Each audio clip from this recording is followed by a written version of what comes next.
Our writer felt that when possessing Shin Kanga, his past and experiences became his own. Shin Kanga was an assassin and he was at level 10, but all his skills were still at level 1. He sat down on the stone floor. He mumbled, even he was at level 10, his stamina was still low and thought, he shouldn't have given Shin Kanga a weakness like congenital mana hypersensitivity just because he was a villain.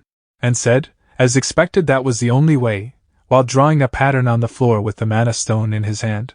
Someone called his name. Kanga rubbed out that drawing instantly as soon as someone was coming near him. It was his friend. He asked Kanga if he was okay. Kanga replied it was nothing and not to worry. But his friend asked again that, if he should ask the guard for a break.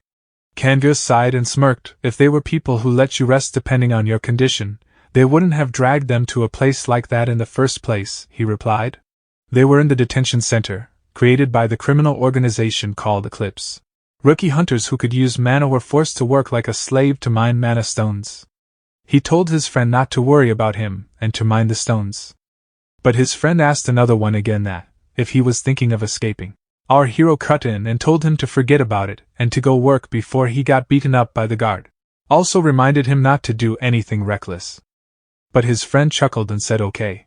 MC thought that he had done what he could by warning him. But he was a character he created as a figure of the one from his school life, and he couldn't still make any changes to the novel yet for the sake of his escape. There were many people who were also captured by that criminal organization. Kanga was also working like the others as usual, then he suddenly heard the sound like someone was in pain. So he turned around and looked. Someone was on knees in front of the guard who was holding a long sword. He knew right away that it was a crazy person, also the one with the figure of his friend, tried to escape in the moment where the guard's attention was focused on the newbies. That person started to tremble in fear. The guard ordered the other miners to watch carefully. The guard lifted up the sword and ordered, to take responsibility for doing crazy things as he thrust his sword into the heart of the one who was on knees.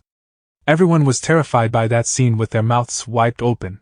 But the guard was furious and continued to thrust that person.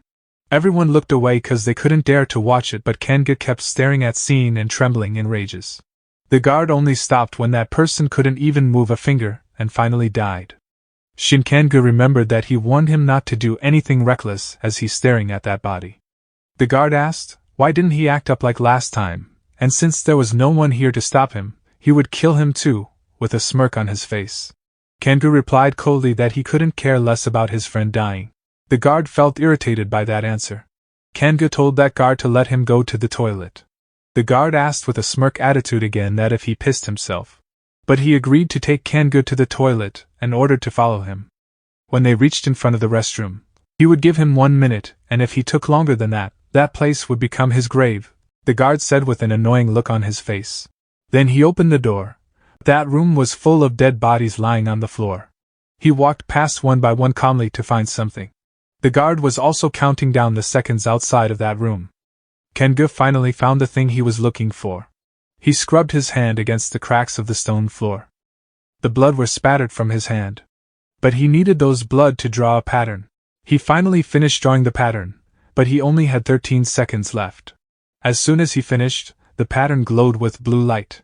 As he was watching that, he said, he knew they were watching him, and he also knew that they went crazy for tragedies, trials and depression.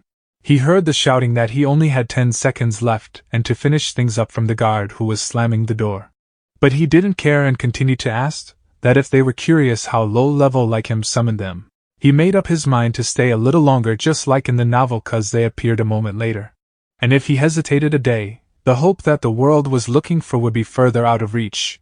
He even would willingly become the entertainment that they were looking for to get a reply for his summon. He told them, the person who was able to use their ability the most effectively is him. As soon as he said that, the wind blew strongly, and the light became brighter. He had already anticipated that they would appear.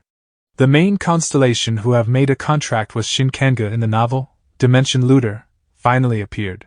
And said what an insolent person, since he had gotten their attention, they would let him borrow their power for a moment, and ordered to prove himself to them. Shin Kanga replied with confidence, to just sit back and watch. Dimension Looter is a neutral constellation and specialized in skills looting and increasing proficiency.